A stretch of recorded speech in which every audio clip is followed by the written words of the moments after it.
I never thought I'd be telling this story. Not because I'm ashamed, I've got nothing to be ashamed of, but because I never imagined my life could shatter so completely in just a few weeks.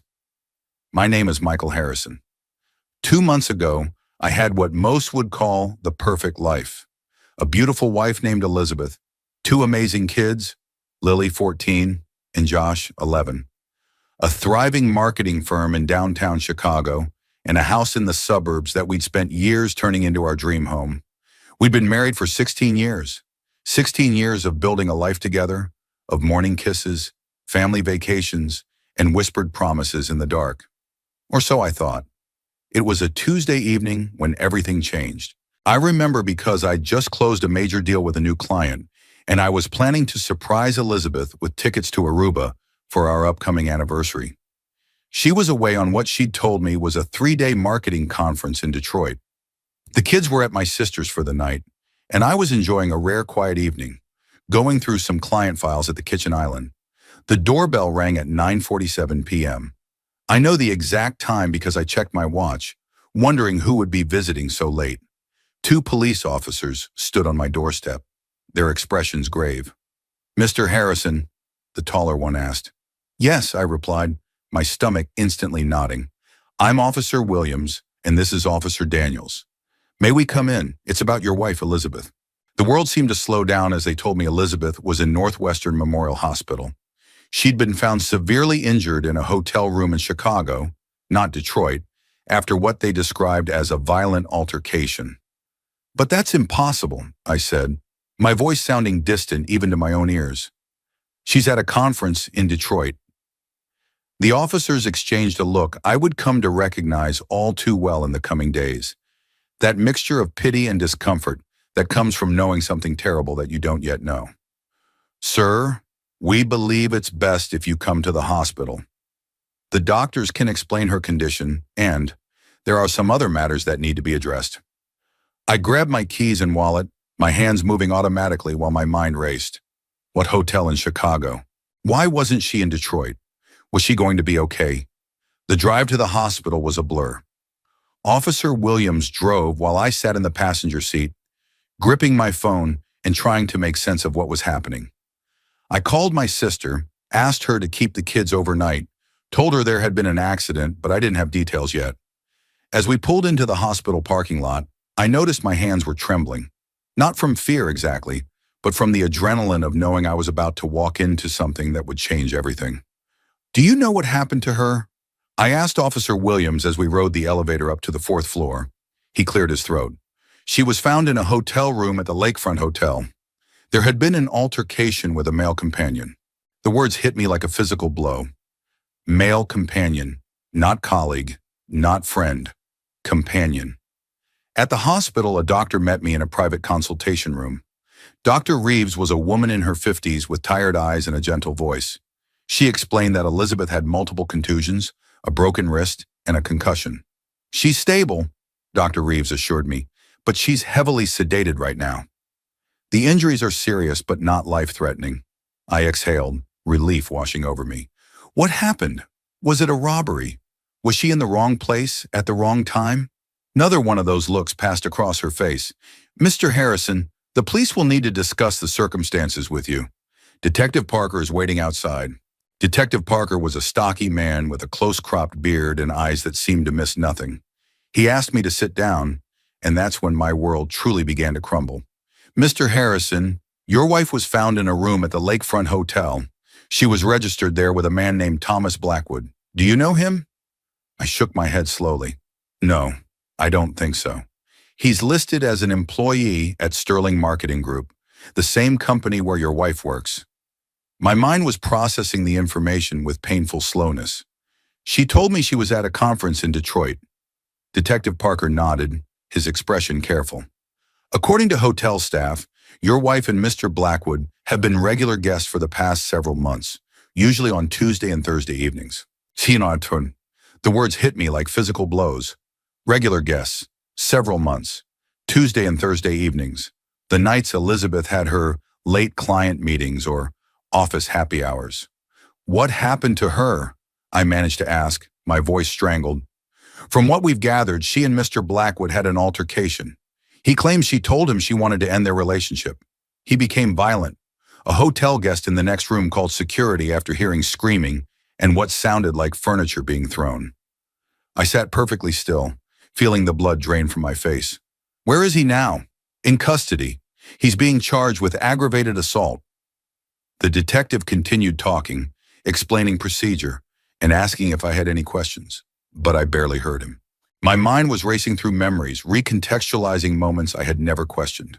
The late nights, the weekend work emergencies, the sudden business trips, the new lingerie I never saw her wear, the secretive text messages, the declining intimacy between us that I had blamed on our busy schedules. I had been completely, utterly blind. "Can I see her?" I asked, interrupting whatever the detective had been saying. He nodded. "She's in room 412. But Mr. Harrison," he paused, seeming to choose his words carefully, "she doesn't know we've contacted you yet." When she regained consciousness briefly, she gave the hospital her sister's name as her emergency contact. Another knife to the heart. Even in a crisis, she had tried to hide this from me. I walked to room 412 in a state of emotional numbness. When I pushed open the door, the sight that greeted me almost made me stagger backward. Elizabeth's face was swollen and bruised, her right eye completely closed. Her left wrist was in a cast, and various monitors beeped softly beside her bed. This woman, this stranger, was my wife of 16 years, the mother of my children, the person I had trusted most in the world. I stood there for a long time, just watching her breathe. Anger, betrayal, concern, and confusion warred within me. Part of me wanted to scream at her, to wake her up and demand answers. Another part wanted to turn around and never look back. But the largest part of me needed to understand how our life together could have been such a complete lie. A nurse came in to check Elizabeth's vitals, startling slightly when she saw me. "Are you family?" she asked. "I'm her husband," I replied, the words tasting bitter.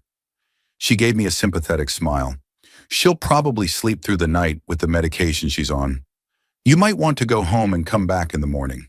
I nodded, but I knew I couldn't go home. Not to the house where every room, every piece of furniture, every photograph now seemed like props in some elaborate deception. Instead, I went to a 24-hour diner across from the hospital and ordered coffee. As the night stretched on, I made 3 decisions that would guide everything that followed. First, I would not break down. Not now, not ever. Elizabeth had taken enough from me. She wouldn't take my dignity, too. Second, I would protect my children from as much pain as possible while never lying to them. They deserved the truth, delivered with care but without deception. Third, I would rebuild my life and emerge stronger, with or without forgiveness in my heart. By morning, when I returned to the hospital, a cold clarity had replaced the shock. I wasn't there as a concerned husband, but as a man demanding answers. Elizabeth was awake when I entered her room. Her good eye widened in shock and then immediately filled with tears. "Michael," she whispered, her voice hoarse, "I'm so sorry." I stood at the foot of her bed, maintaining my distance. "Sorry for which part, Elizabeth?" "For cheating on me for months, for lying about where you were, or for getting caught." She flinched as if I'd struck her. "Please, Michael. It's not what you think." I laughed, a harsh sound that surprised even me. "Really? Because I think you've been sleeping with your coworker Thomas while lying to my face. I think you've been betraying our marriage, our family, and everything we built together. Please tell me what part I've misunderstood." Tears streamed down her face, making tracks through the light makeup someone, probably her sister, had applied to her bruises. "I made a terrible mistake. I got caught up in something that shouldn't have happened, but I love you and the kids more than anything. Thomas means nothing to me. He meant enough for you to risk our entire life together," I replied, my voice steady despite the rage boiling inside me. "He meant enough for you to lie to me repeatedly, to create elaborate stories about conferences and meetings. He meant enough for you to check into hotels with him while I was at home, helping Josh with his science project and telling him Mom was working hard at a conference." She tried to reach for me with her good hand, but I stepped back. "Michael, please. I know I've hurt you terribly, but this isn't who I am.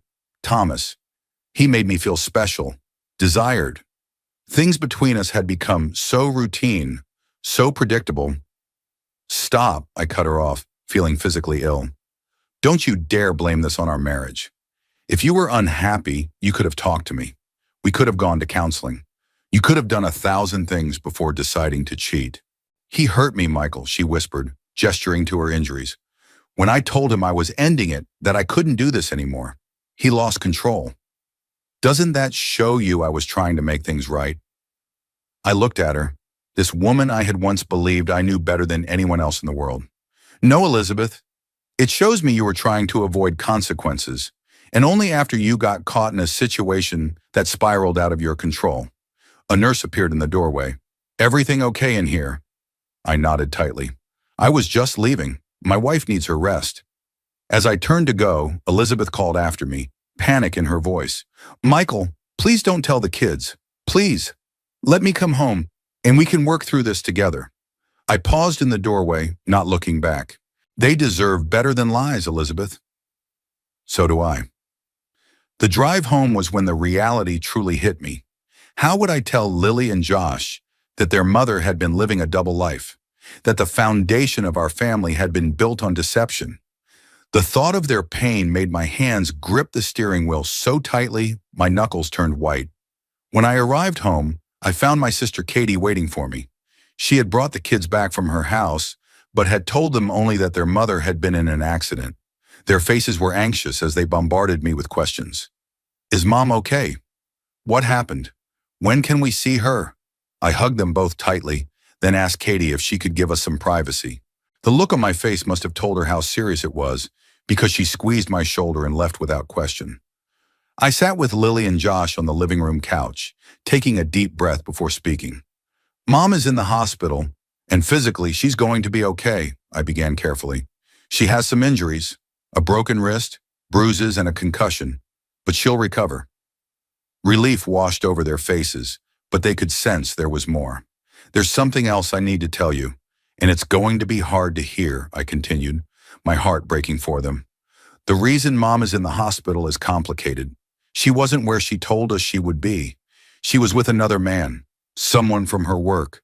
They had been seeing each other secretly for some time. Lily's face crumpled immediately, tears spilling down her cheeks. Josh looked confused, then angry, his young features hardening in a way no 11-year-old should. You mean she was cheating on you? He demanded, his voice cracking. I nodded, placing a hand on his shoulder. Yes, and this man hurt her when she told him she wanted to end their relationship. So she was lying to all of us? Lily asked, her voice small. All those nights and trips, she was with him. It seems that way, I replied, trying to keep my own emotions in check for their sake. I hate her, Josh declared suddenly, jumping to his feet. I hate her for doing this to us. I pulled him back gently. Josh, it's okay to be angry. I'm angry too, but hate is a heavy thing to carry. Your mom made terrible choices, but she's still your mom, and she still loves you both very much. Will you forgive her? Lily asked, her tear-filled eyes searching mine. Will things go back to normal? The question hit me hard.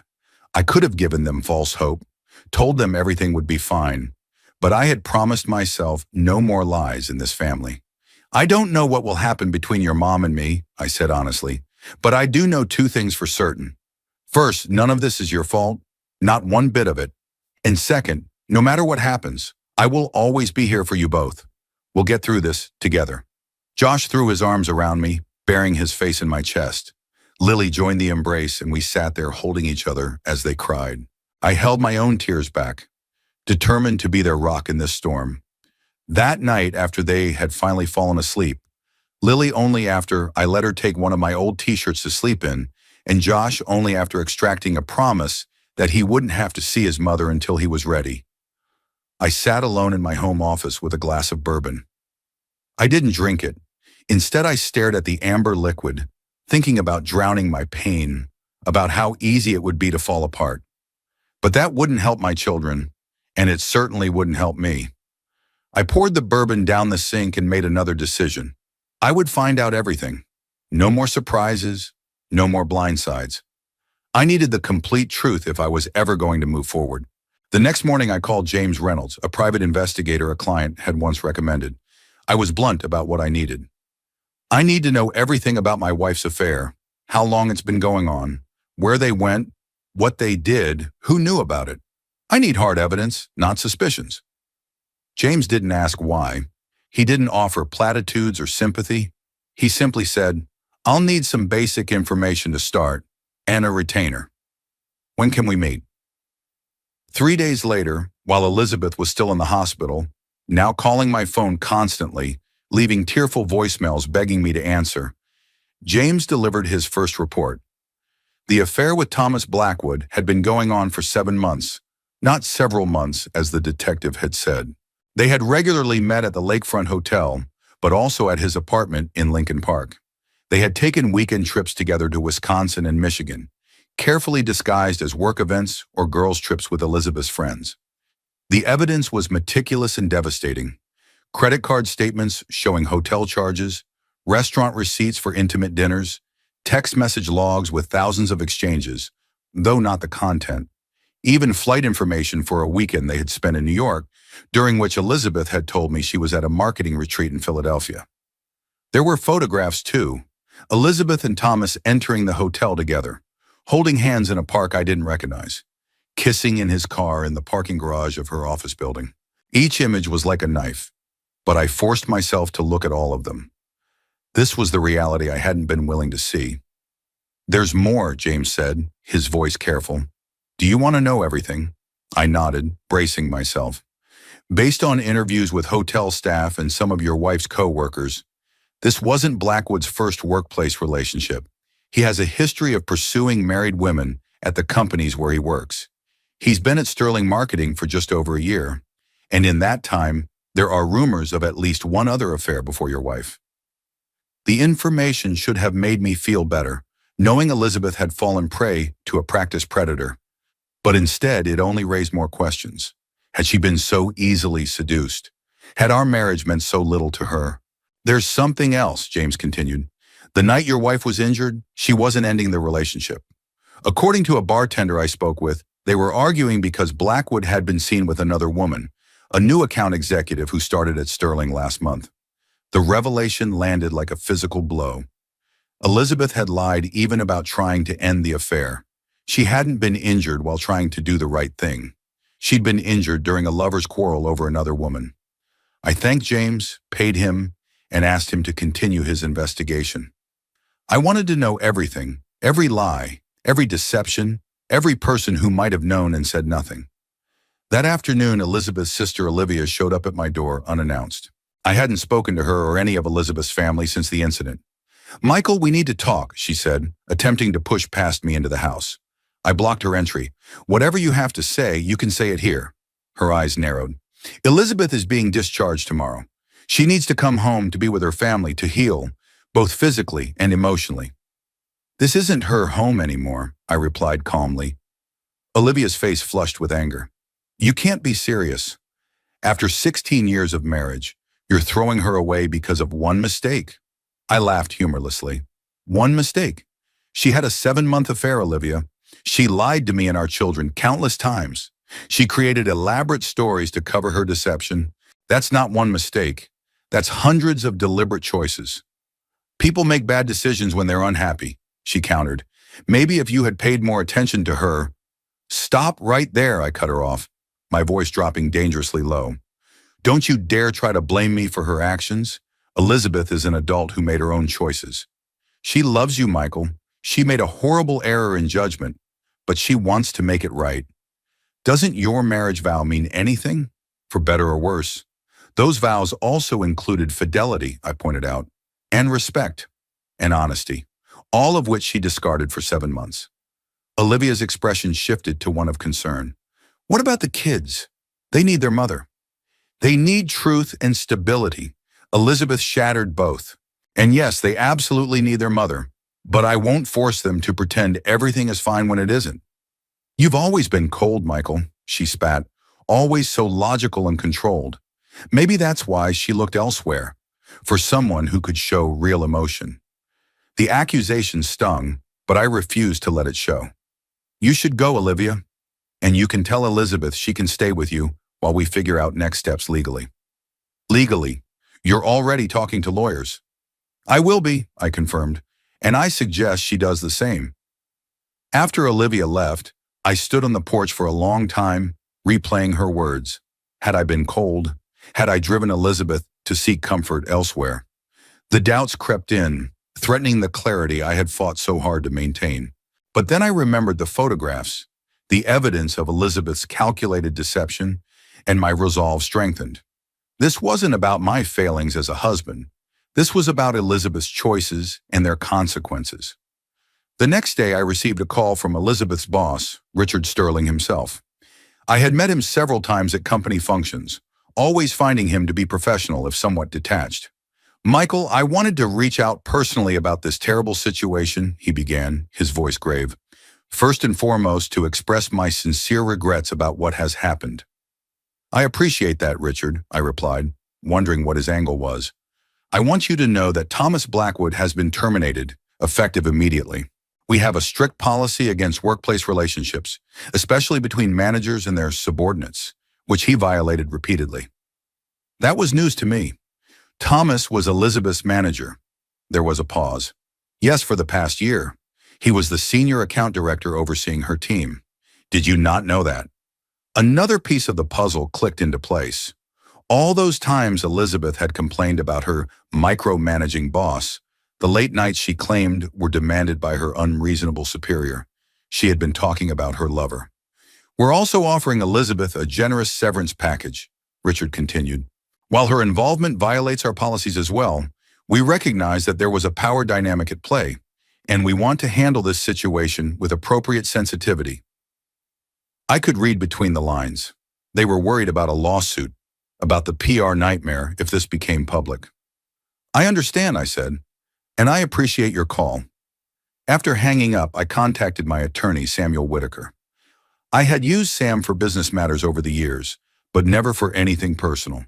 He listened quietly as I explained the situation, only asking occasional clarifying questions. You have several options, he said when I finished. None of them particularly pleasant, I'm afraid. I'm not looking for pleasant, I told him. I'm looking for fair. In that case, the first step is to secure your finances. Joint accounts should be frozen or divided, credit cards canceled or limits lowered. You should document all assets and liabilities immediately. I had already begun that process, moving half of our joint savings into a separate account in my name and keeping meticulous records of all transactions. Next, you need to decide if you want to pursue divorce or legal separation. Given what you've told me, you have grounds for an at-fault divorce in Illinois, which could potentially impact the division of assets in any support arrangements. What about the children? I asked. I want primary custody. Sam's expression was cautious. That's more complicated. Courts generally prefer joint custody arrangements unless there's evidence that one parent is unfit. While infidelity is grounds for divorce, it doesn't automatically make someone an unfit parent in the eyes of the law. I nodded, absorbing this unwelcome reality. What about Sterling Marketing? Do I have any recourse against them? Their senior employee was having an affair with his married subordinate. Possibly. Workplace sexual harassment laws could come into play, especially with the power dynamic between them. But that would be Elizabeth's claim to make, not yours. Unless. Unless what? Unless you could prove that their negligence directly impacted you. For instance, if they knew about the relationship and failed to address it, allowing it to continue and ultimately causing you harm. But that's a difficult case to make. I thought about the rumors James had mentioned, about Thomas's history of workplace affairs, if the company had known and done nothing. I'll think about it, I told Sam. For now, let's focus on protecting my interests and the children. By the time Elizabeth was discharged from the hospital, I had a temporary plan in place. I had taken a leave of absence from work to be with the kids. I had changed the locks on the house. I had informed the children's school about the situation, asking them to be aware of any behavioral changes and to contact me directly with concerns. Elizabeth went to stay with Olivia, as I had suggested. The day after her discharge, she came to the house while the kids were at school, her face still bruised but healing, her wrist in a cast. I met her on the porch, refusing to invite her inside. I need to get some of my things, she said, her voice small. I've packed a suitcase with clothes and personal items, I replied, nodding to the large suitcase I'd placed by the door. Anything else you need, you can request through Sam Whitaker. He's my attorney. Her face crumpled. Michael, please, can't we at least talk? I've made a terrible mistake, but I love you. I love our family. We can get through this. There is no we anymore, Elizabeth, I said, surprised by how calm I felt. You destroyed that over 7 months of lying and cheating. People recover from affairs, she insisted. Marriages survive this kind of crisis all the time. Some do, I acknowledged, but I don't think ours will. Because it's not just the affair, Elizabeth. It's the magnitude of the deception. It's the fact that you were sleeping with your boss while complaining to me about him. It's the trips you took together while I stayed home with our children. It's the fact that you weren't even trying to end things with him. You were fighting because he was cheating on you. Her eyes widened in shock. How do you... I know everything, I interrupted. Every hotel stay, every weekend trip, every lie you told me and the kids. And I know you only got caught because Thomas started seeing someone else, and you confronted him about it. Tears streamed down her face. That's not true. I was ending it. I told him it was over. Stop lying, I said, my voice finally betraying some emotion. Even now, when you've been caught, when there's evidence of what really happened, you're still lying. The kids, she said, changing tactics. They need me. You can't keep me from my children. I'm not keeping you from them. Josh doesn't want to see you right now. Lily is confused and hurt. When they're ready, we'll arrange visits. But it will be on their terms, not yours. She stared at me, her expression hardening slightly. You've turned them against me. No, Elizabeth. You did that yourself when you decided your affair was more important than your family's trust. Before she could respond, a car pulled into the driveway. Thomas Blackwood stepped out, looking uncomfortable but determined. My blood ran cold at the sight of him. This was the man who had been sleeping with my wife, who had put his hands on her body, who had shared intimate moments that should have been mine alone. This was also the man who had beaten her badly enough to put her in the hospital. What the hell is he doing here? I demanded, stepping forward instinctively to place myself between Elizabeth and Thomas. I asked him to come, Elizabeth admitted. I thought if we both talked to you, explain things. Explain things, I echoed incredulously. What could he possibly explain that would make any difference? Thomas approached, his hands raised slightly as if in surrender. Mr. Harrison, I know you have every reason to hate me. You're damn right I do, I cut him off. You slept with my wife for 7 months, lied to her about seeing other women, and then beat her when she confronted you. Give me one good reason why I shouldn't put you in the hospital right now. He flinched at my words. It wasn't like that. I never meant to hurt her. Things just escalated. Things escalated, I repeated flatly. That's your explanation for breaking my wife's wrist and giving her a concussion? Michael, please, Elizabeth interjected. We're just trying to make things right. I looked between them, suddenly understanding. You're back together, aren't you? After everything, after he put you in the hospital, you've taken him back. Elizabeth's silence was confirmation enough. I laughed, a bitter sound that seemed to surprise all three of us. Unbelievable. You know what? You deserve each other. 2 liars playing games with people's lives. Thomas stepped forward. Look, I love Elizabeth. What happened between us was wrong. The affair, not just the incident. We both know that, but we want to move forward honestly now. Honestly, I repeated, you wouldn't recognize honesty if it slapped you in the face, which, by the way, is what I'm restraining myself from doing right now. Thomas's face darkened. He took another step toward me, his body tensing. You think you're better than me? Thanos, you with your perfect life and your moral high ground. You have no idea what Elizabeth and I have together. Something inside me snapped. Before I could think, my fist connected with his jaw, sending him staggering backward. The pain that shot through my hand was nothing compared to the satisfaction of seeing him sprawled on my driveway. Get off my property, I said, my voice deadly calm. Both of you. Thomas scrambled to his feet, holding his jaw. For a moment I thought he might retaliate, but Elizabeth grabbed his arm. Let's go, Thomas. This isn't helping. I turned to Elizabeth. I'm still the mother of your children, she said, a note of defiance entering her voice. You can't just erase me from their lives. I never said I would. But you need to understand something, both of you. This little reconciliation you've staged, it changes nothing. I'm still filing for divorce. I'm still seeking primary custody. And I'm still going to make sure everyone knows exactly what kind of people you are. I went inside and closed the door. Through the window, I watched as Elizabeth grabbed the suitcase, said something angrily to Thomas, and then got into his car. They drove away, leaving me alone in the house that had once been filled with a family I thought was happy. That night, when Lily and Josh came home from their after-school activities, I sat them down again. Your mom came by today to pick up some of her things, I told them. She's staying with Aunt Olivia for now. Did she ask about us? Lily asked, her voice small. Yes, she did. She misses you both very much and wants to see you when you're ready. Josh's face hardened.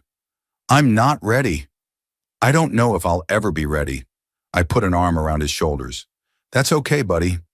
No one is going to force you to see her until you want to. Is she coming back home? Lily asked. I took a deep breath. No, honey. Your mom and I are going to be getting a divorce.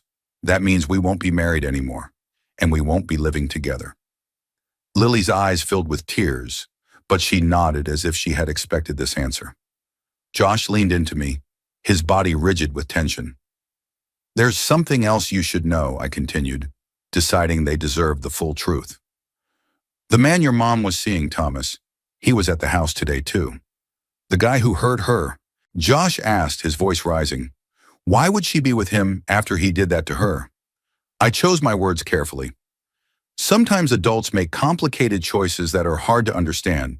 Your mom and Thomas have apparently decided to continue their relationship.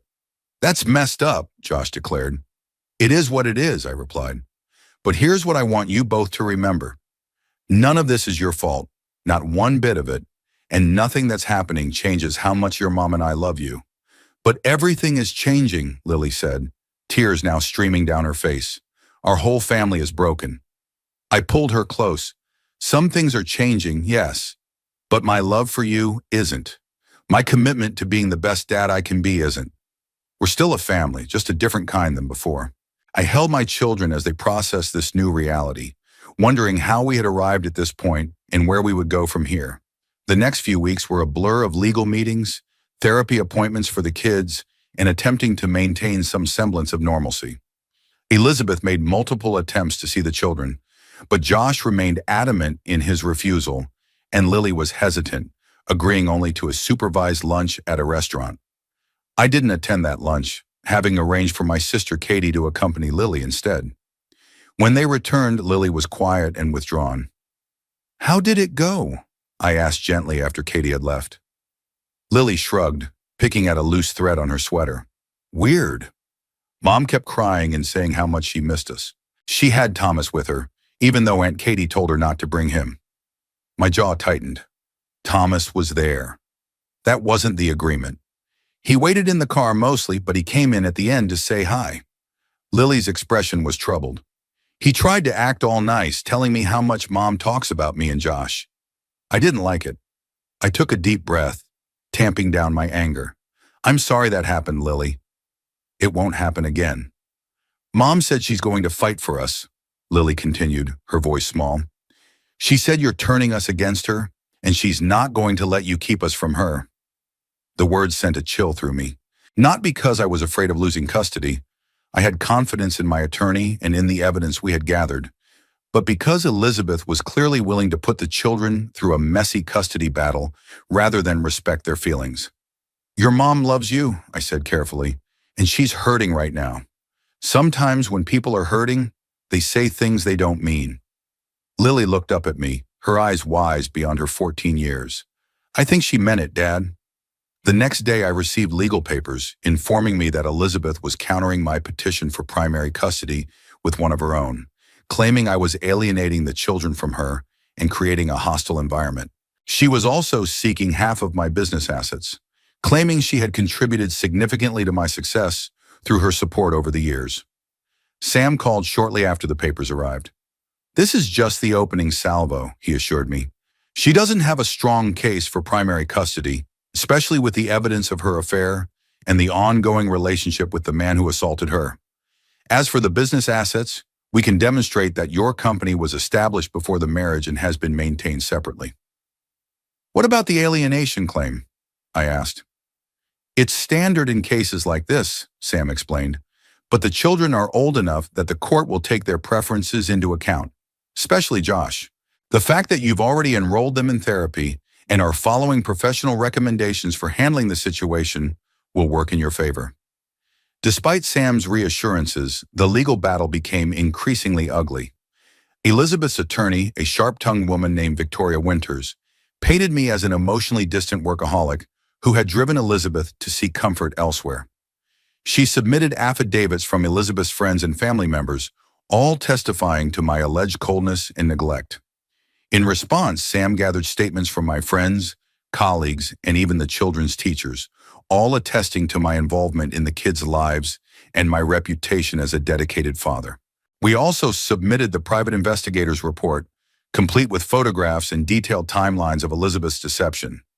The most painful moment came when Josh and Lily were interviewed by a court-appointed guardian ad litem, whose job was to represent their best interests in the custody proceedings. Both children spoke openly about their feelings, Josh's anger, Lily's confusion and hurt. Both expressed a desire to live primarily with me, though Lily said she would be willing to see her mother regularly under certain conditions. As the legal battle dragged on, consuming time and emotional energy, I found myself struggling to maintain the strength I had promised my children.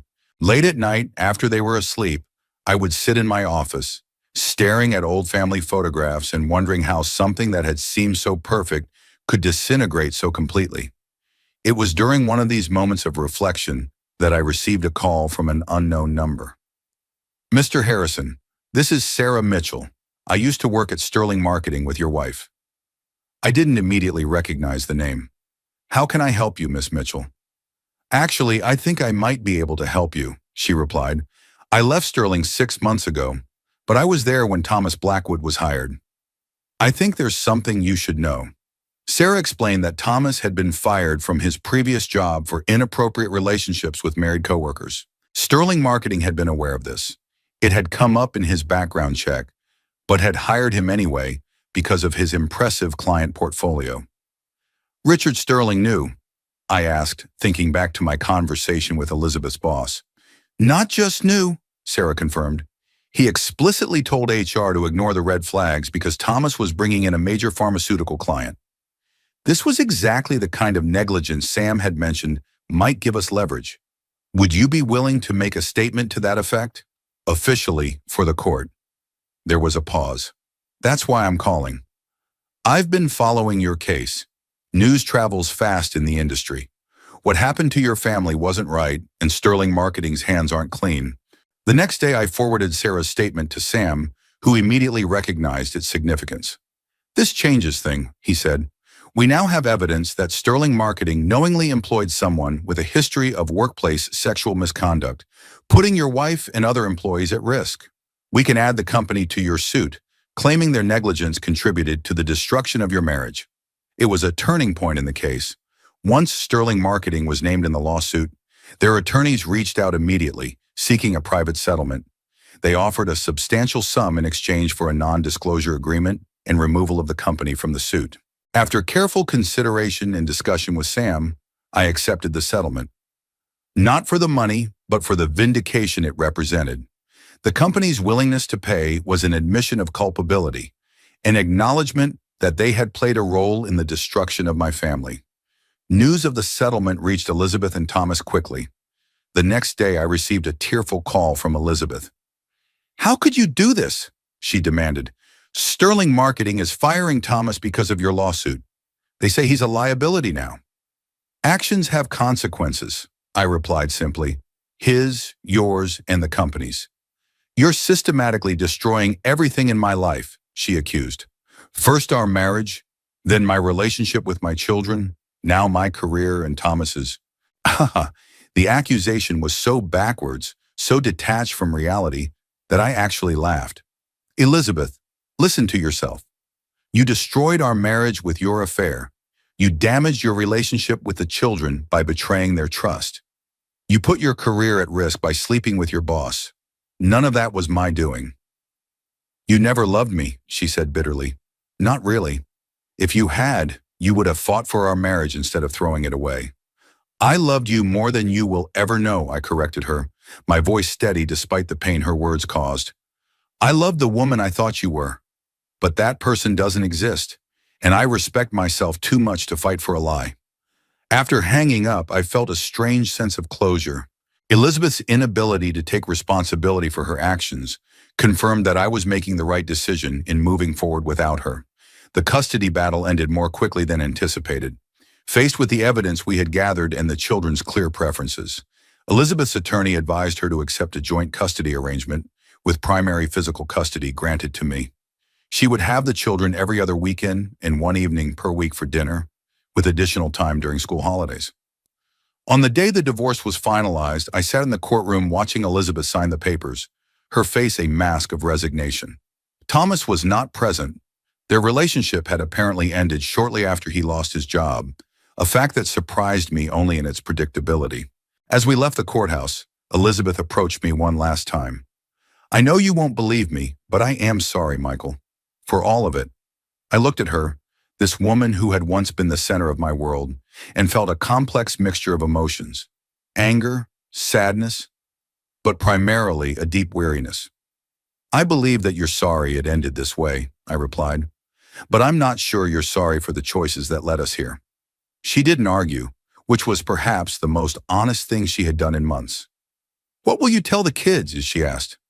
The truth, I said, that we've officially ended our marriage, but not our commitment to being their parents, that we'll both always love them, even if we couldn't make our marriage work. She nodded, tears filling her eyes. I do love them, Michael, more than anything. Then show them, I said simply, not with words or tears or dramatic gestures, with consistency, with honesty, with respect for their feelings. And in the weeks that followed, Elizabeth seemed to spiral. Without Thomas, without her job, and with limited access to her children, she began drinking heavily.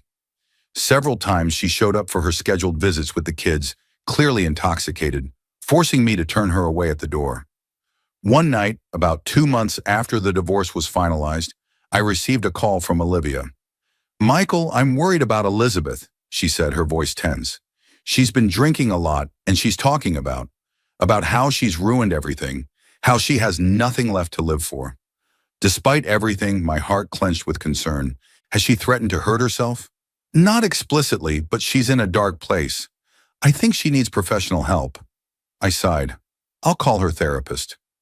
Maybe they can recommend an intervention or inpatient treatment. She needs more than a therapist, Michael, Olivia insisted.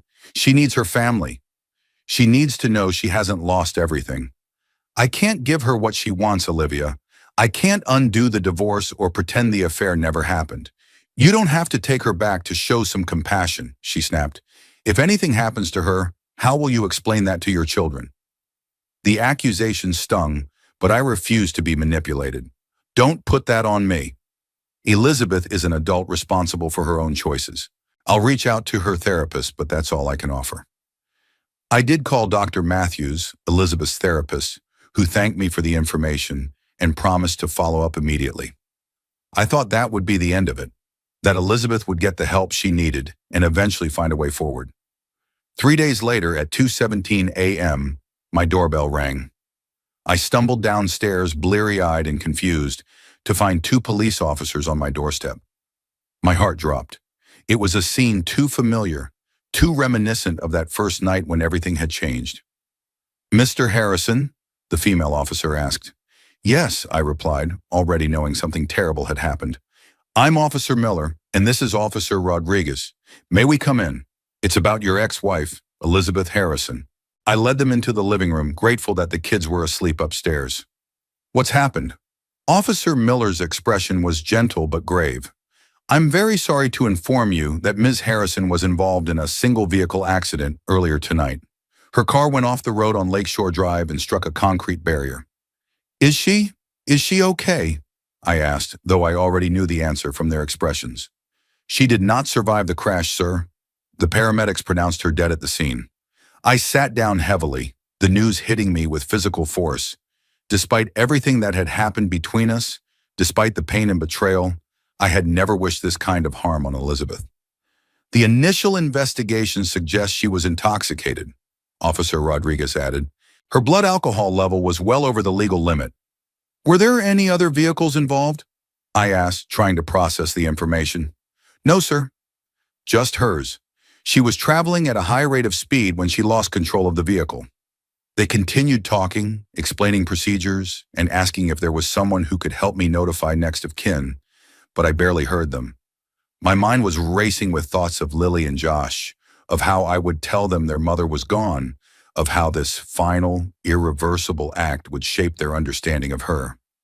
After the officers left, promising to follow up with more information, I sat alone in the dark living room, overwhelmed by a complex mix of emotions, grief, anger, guilt, and a profound sadness for what might have been.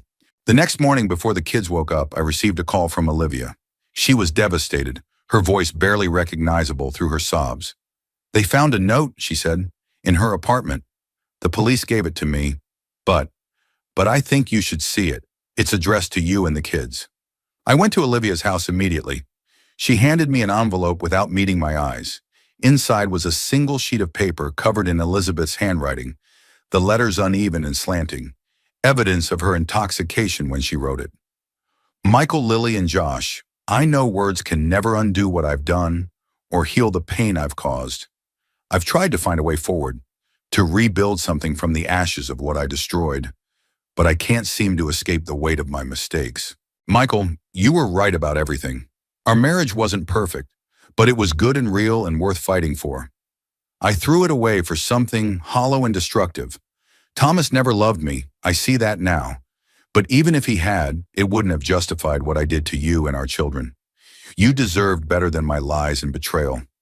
Lily and Josh, my beautiful children, I'm so sorry for the confusion and pain I've brought into your lives. You deserved a mother who put you first, who protected you from harm instead of causing it. Please know that my failures as a wife have nothing to do with my love for you. That love has always been real and pure, even when my actions didn't reflect it. I don't expect forgiveness. I don't even know if I deserve it. But I do want you all to know that I understand now, too late, what I threw away. The emptiness I feel isn't because I lost a lover or a job. It's because I lost the only things that ever truly mattered. My family, my integrity, your trust. I'm sorry for everything. Elizabeth, I read the note twice, then folded it carefully and placed it back in the envelope. The words were a confession, an apology, and a goodbye all at once. They didn't erase what had happened, but they revealed a clarity that Elizabeth had never shown in life. Did you know she was this desperate? Olivia asked, her voice hollow. I shook my head. I knew she was struggling, but I didn't realize how deep her despair had become. Could we have done more? She wondered, not accusingly, but with genuine uncertainty. I don't know, I admitted. Maybe. Or maybe this path was set in motion long ago, by choices that couldn't be undone. We sat in silence for a few moments, two people united only by their connection to a woman who was now gone.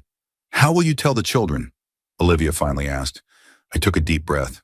Honestly, gently, but honestly. Telling Lily and Josh about their mother's death was the hardest thing I had ever done. Their reactions were as different as their personalities.